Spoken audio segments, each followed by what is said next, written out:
The Shining, a story that's been scaring people for 40 years, in both book and movie form. Both versions are great, terrifying, and use the same building blocks, but they have some critical differences in their approach. Differences that I want to talk about.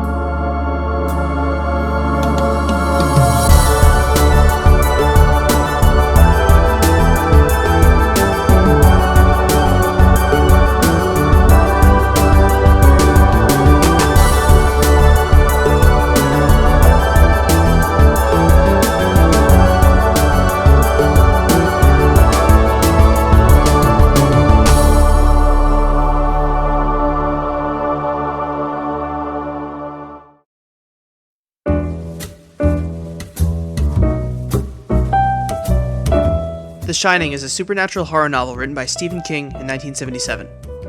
Some say it's its best work, and when you've written as many best-selling books as Stephen King, that's really saying something. The book is about the Torrance family, Jack, Wendy, and their son Danny. They move into the Overlook Hotel when Jack gets hired as their winter caretaker. And surprise, the hotel is haunted. Well, haunted is a bit of an oversimplification, but I'll get to the details in a minute. The Shining was adapted into a movie in 1980 by director Stanley Kubrick, and it's one of the most famous horror movies of all time. That's not something you see often, a book and its movie adaptation both getting such critical acclaim, especially when they're so different. When he made The Shining into a movie, Kubrick made major changes to the heart of the story. Now, this is nothing new. Every book to movie adaptation has changes. I make a video on this one.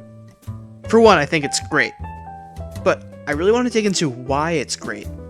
Kubrick made some really interesting and significant choices when writing this adaptation. My thesis of sorts for this video essay is that the changes in the Shining film make it for a worse story, but a better movie. Thing is though, I don't know a lot about horror movies. When I went to analyze this stuff, I realized I might be out of my depth. So I brought on some help. Everyone, say hello to Ryan from the channel Flash Forward Reviews. Hey everyone!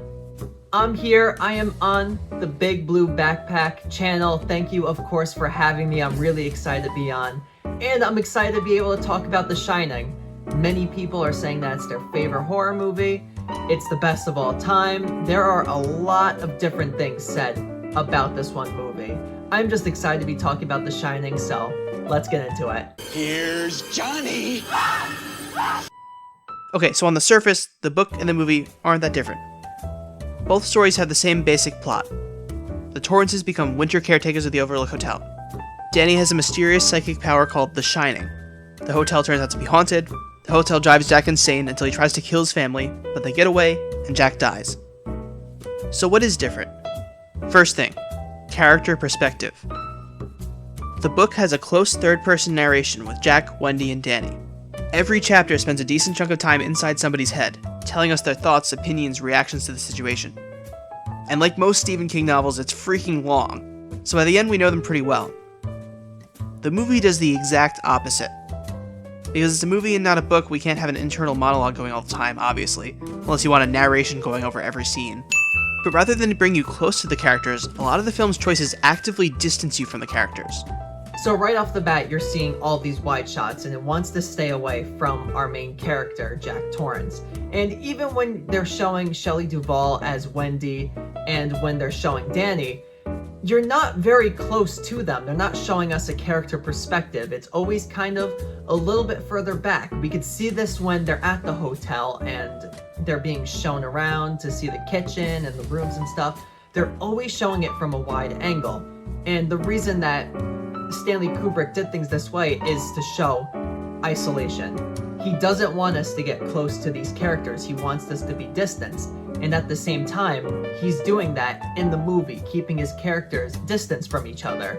And that could kind of explain why there's a lack of dialogue, because characters feel isolated. They don't really talk to each other. There's no chemistry between each other. It all stems from the main root of everything, which is isolation. Nowhere is this more apparent than with Jack. Book Jack is a flawed but sympathetic character. We see him constantly struggle to be a good husband and father, and he's racked with guilt over the mistakes he's made. In the first half of the story, we hope that he can change, overcome his alcoholism and violent tendencies to become a truly loving family man. And when he fails, it's devastating. The hotel worms his way into his mind, exploiting his weaknesses and driving him insane, destroying any chance at redemption. That's part of the fear factor, watching this character that you've connected with become a monster. The movie has none of this. In addition to everything from before about not giving the audience away inside his head, Movie Jack is played by Jack Nicholson. Now, Nicholson pretty much exclusively plays creepy weirdos. His mere presence is enough to skeeve most people out. So instead of going from sympathetic to terrifying, Jack is terrifying from minute one. Come on, look at this guy. This is the first scene he's in. Does he look like somebody you want to hang out with? No. If this were my office, I'd call security as soon as he walked in. So Jack is an interesting character, and yes, I mean both Jack Torrance and Jack Nicholson. They're both insanely wild. But in this movie, Jack Torrance, different from Jack Nicholson, is an actual lunatic. Actually, it might be both of them. It might be both of them being lunatics.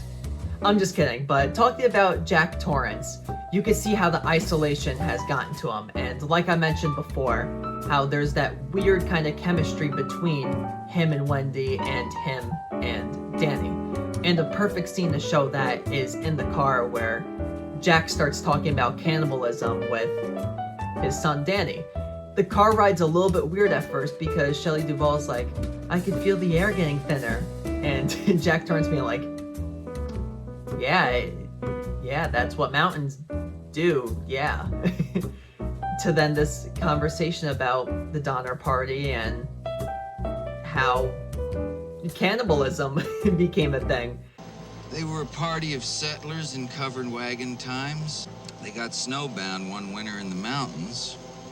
They had to resort to cannibalism in order to stay alive. You can see Jack get excited once he starts talking about cannibalism because he's trying to freak out Danny. But once he realizes that he doesn't do that, he automatically goes to that straight, kind of sarcastic attitude that his character will revert to in the beginning before he becomes as crazy as he is.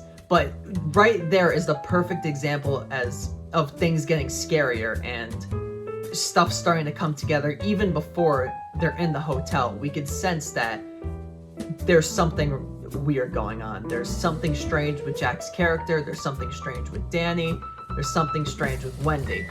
We know that isolation is playing a role in it, but there's some more crazy things to come. This ups the fear factor, especially in the beginning.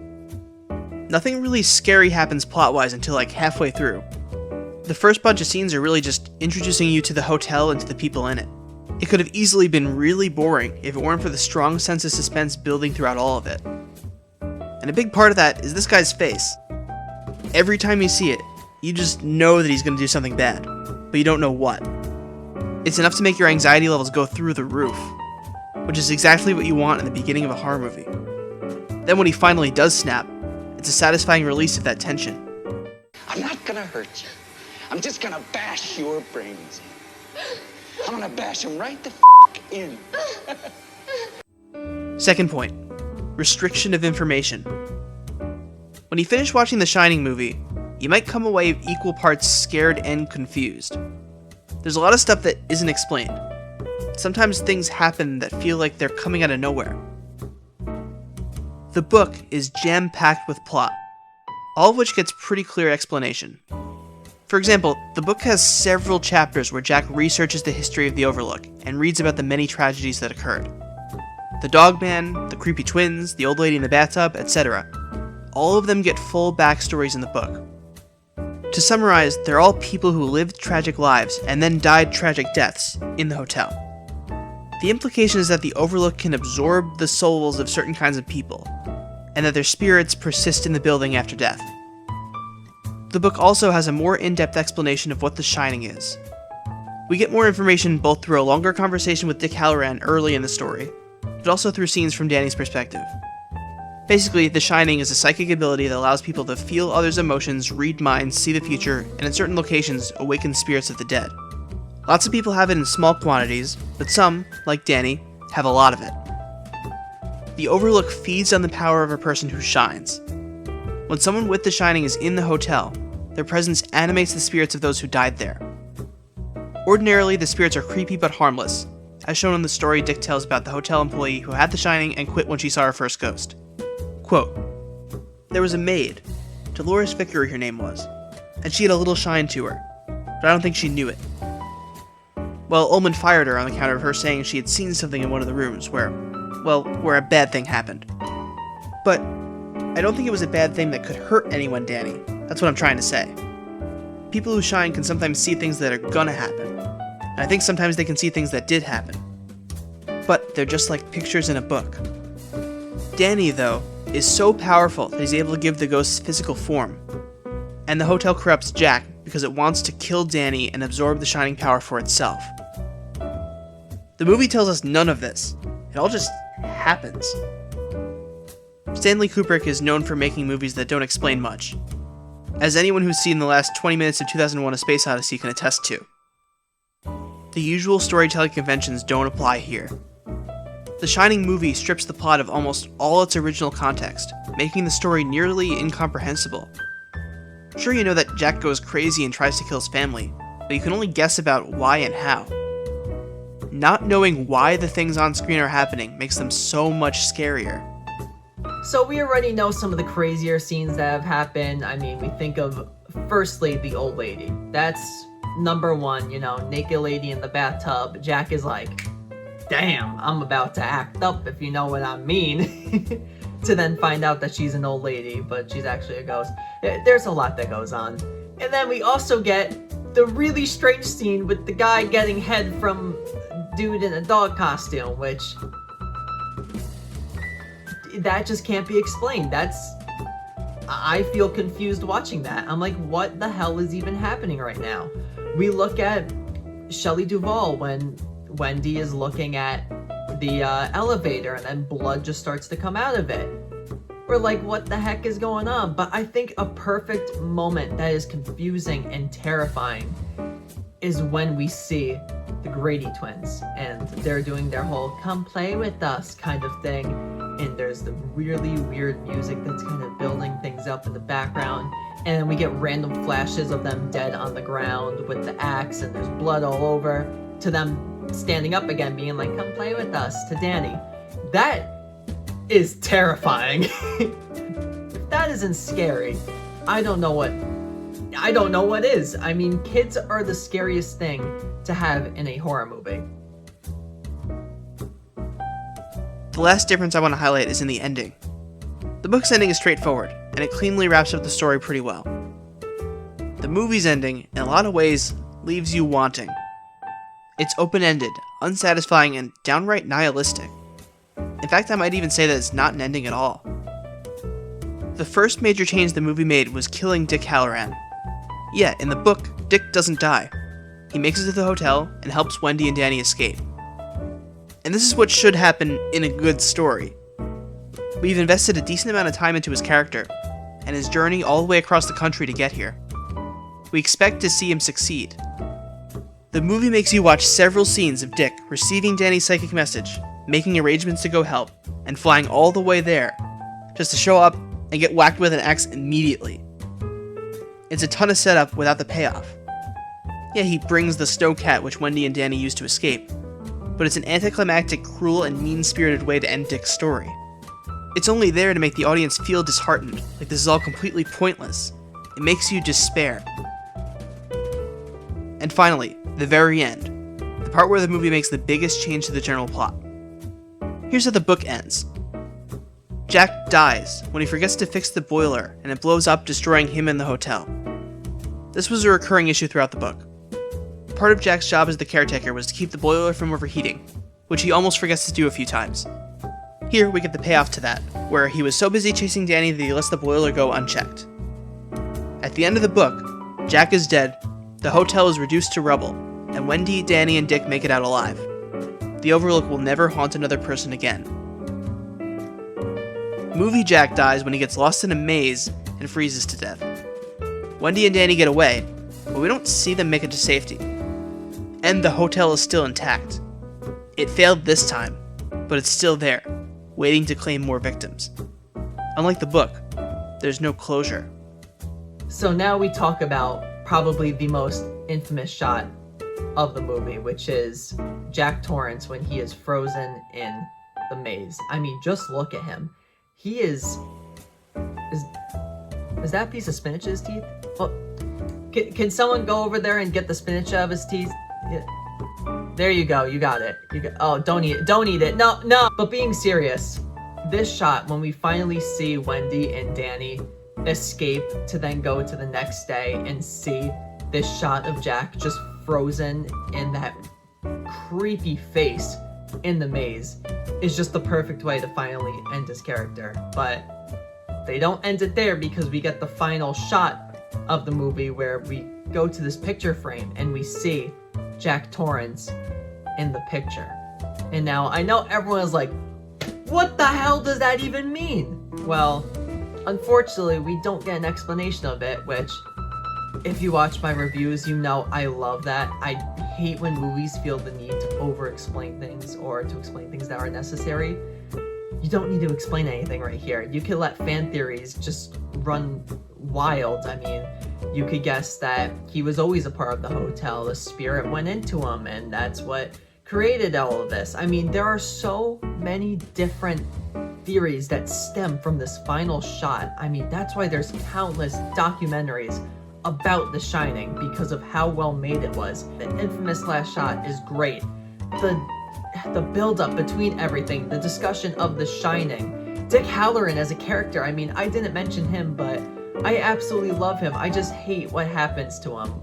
Infamous last shot, nothing explained. I mean, when is anything ever explained in a Stanley Kubrick movie? You tell me that. You find me a movie where Stanley Kubrick explains something, and I don't know why I do. He just doesn't.